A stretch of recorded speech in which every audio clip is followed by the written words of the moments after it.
I didn't talk to anymore. Everybody had relationships. I didn't have a relationship. I wanted to do that. I wanted to be involved in this or have a heartbreak for myself. So I kind of just like made up these scenarios of myself getting heartbroken and being in love and stuff like that. And I would write songs about things that never happened.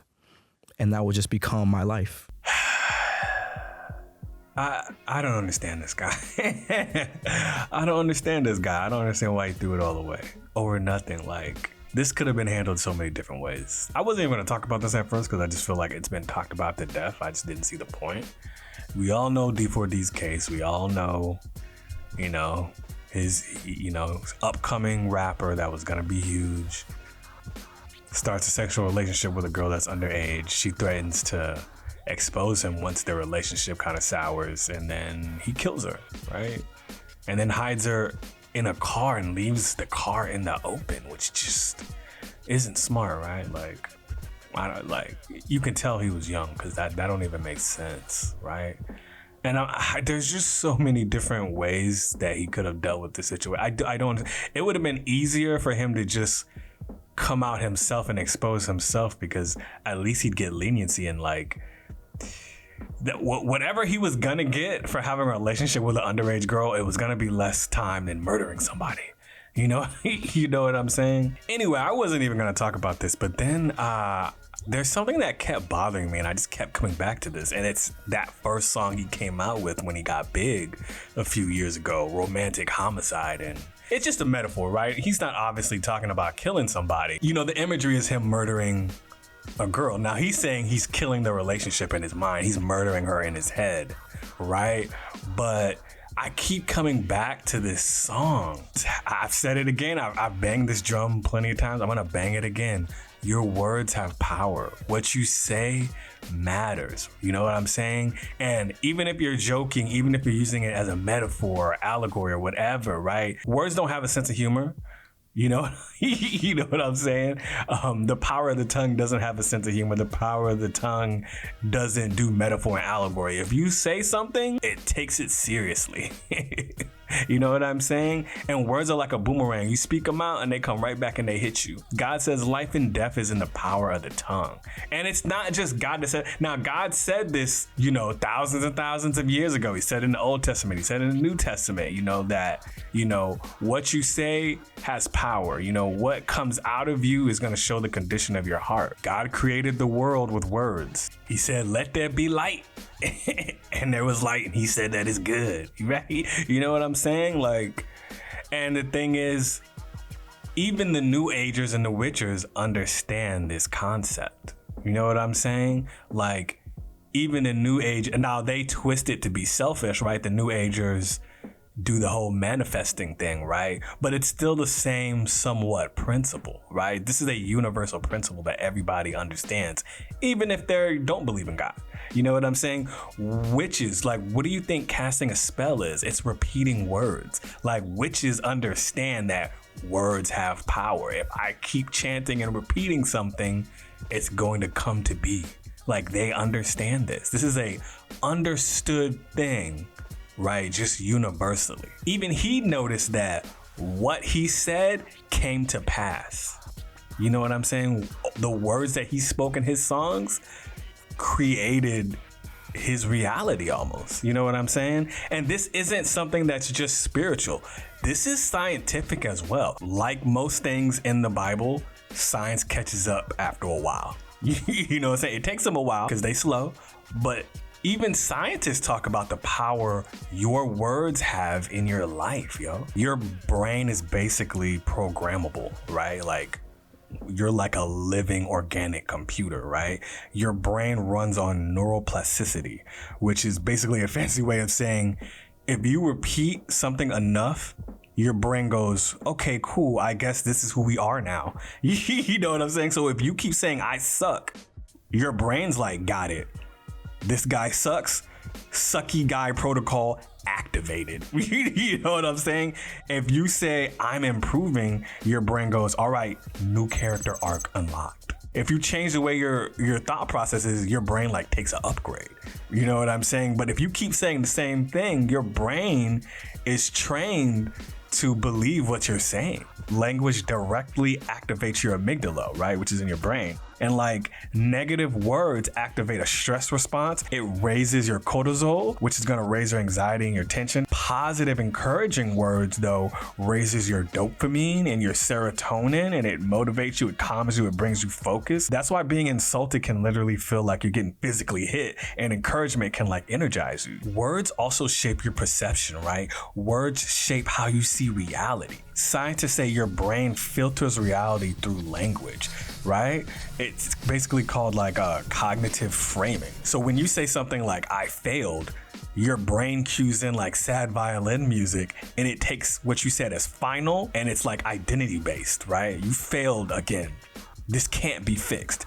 But when you say that didn't work or that attempt didn't work, your brain goes, okay, this is temporary and this is fixable. You know what I'm saying? And I've seen this in real life. Look, when I'm at work and I'm working on a video project and I'm trying to figure out After Effects, I'll be like, man, I can't figure this out.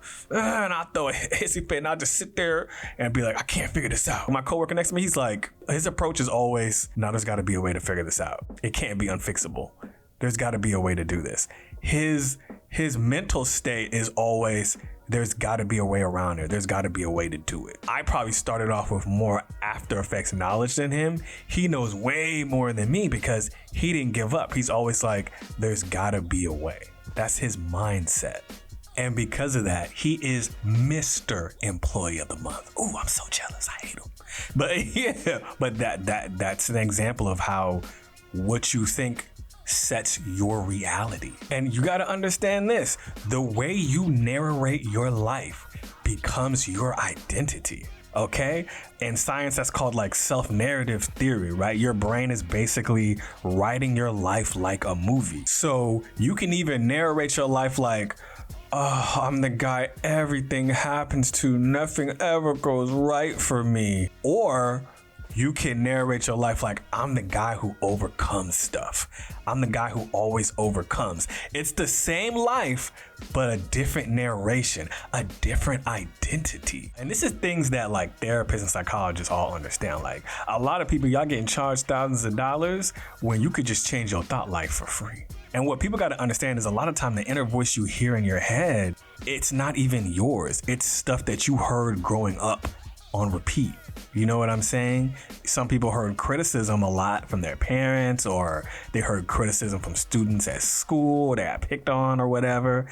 And now they have like this internal player hater just screaming at them in their head, just hating on everything that they do, right? But then other people, you know, people who heard a lot of encouragement growing up, right? And their parents, you know, encouraged everything they did and celebrated all the wins that they had in life and even the losses, right? Now they've got like a built-in hype man. You know what I'm saying? They're living with Flavor Flav in their mind. You know what I'm saying? Everything they do, they hear, yeah, boy. You know what I'm saying? You know, basically your brain is a mixtape. Right? You know what I'm saying? And look, that's even true sometimes with like music, right? If you grew up listening to bitches ain't shit but hoes and tricks, you shouldn't be surprised when you grow up and you think bitches ain't but hoes and tricks. You can say the same thing about a lot of the guys I grew up with, right? They grew up listening to rappers who had a certain view on women, and now they have that view on women. They've adopted that view on women, right? Even though, you know, they're in their early 30s now. You know what I'm saying? And something that they listened to as kids is still with them in their early 30s. I've literally had people tell me, yo, drill music makes me feel aggressive. You know, it's called drill music for a reason. Like, they put it on when they're about to go kill somebody. And the music is talking about looking for people to kill and dissing your ops or dissing people that you already killed. You know what I'm saying? Like, this music, you put it on and it puts you in a certain mind frame. You know what I'm saying? Even like when you go to the club or you go to a strip club, they play certain music for a reason. Because certain vibrations, certain sounds, it makes you think of sex. Songs about sex is gonna make you think about sex, even if it's just subconsciously. A lot of times we don't even perceive it, but it's there. Like, it's impossible to hear something over and over again and it not affect you. The world culture didn't get the way it is out of nowhere. Like, American culture didn't just come from nowhere. Like, we learned from music, we learned from movies, like we learned from TV. That's why they used to call it the idiot box. Like, like American society didn't get like this out of nowhere. Like American society is the way it is because of what we are watching and what we're listening to, which wasn't always reality, but it's become reality. If you say I'm bad at this, your brain says, oh, say less. We're not even gonna try. Like your brain loves to be consistent with what you say. You know what I'm saying? And my final thought is basically just words aren't just noise, right? They're tiny commands that you keep sending your brain all day. Like God said this a long time ago, before the New Agers, right? Before the witches, God had already said, your words have power. Right? Life and death is in the power of the tongue. Why does Paul say to be careful about what you meditate on, to make sure it's full of truth and to make sure it's pure and it's lovely? Why does he say to meditate on these things? Because if you meditate on the wrong things, it's going to shape your brain chemistry in a certain way. And that's going to come out of you eventually. If you're somebody who discerns spirits, then you already know. Spirits try to speak thoughts into you. If you believe that thought and then you speak it out, which is almost like a verbal contract, right? Then you're living in their image and the image they have for you and not the image of God. Demons, they want to shape your identity, right? They want your identity to be something other than what God had planned for you. They don't want you to be made in the image of God, right? They want you to be made in the image of sin, of death, right? Of the devil. If you're even alive right now, it's a miracle. Like if you haven't thrown yourself off a building, it's a miracle, because we grow up in crazy circumstances. You know, your parents may have talked down to you. Maybe the kids in school picked on you. Maybe you were molested. Maybe the first boyfriend you ever had sex with you and then left you, and it just kind of left you jaded. You got married, your husband or your wife left you. Maybe your parents died when you were young. It's amazing that our own thoughts haven't destroyed us. You can only imagine all the narratives playing in people's heads, right? But God is like, yo, make me the narrative, right? Make me the narrative. Even the Bible like pretty much says, yo, the answer to depression and sadness is gratitude and thankfulness, right? It even says, with thanksgiving, the peace of God will guard your hearts and your minds. You know what I'm saying? And thanksgiving and being grateful is a choice. It's hard to be depressed. It's hard to want to kill yourself when you're grateful for your life, when you're grateful for things in your life. You know what I'm saying? And God is like, yo, the answer to not having peace is being thankful for what you do have. Like even Ecclesiastes, he's talking about life is meaningless. There's no point to anything. This guy's like going crazy because he's just thinking, yo, what is the real point of life? Everything is just useless to me.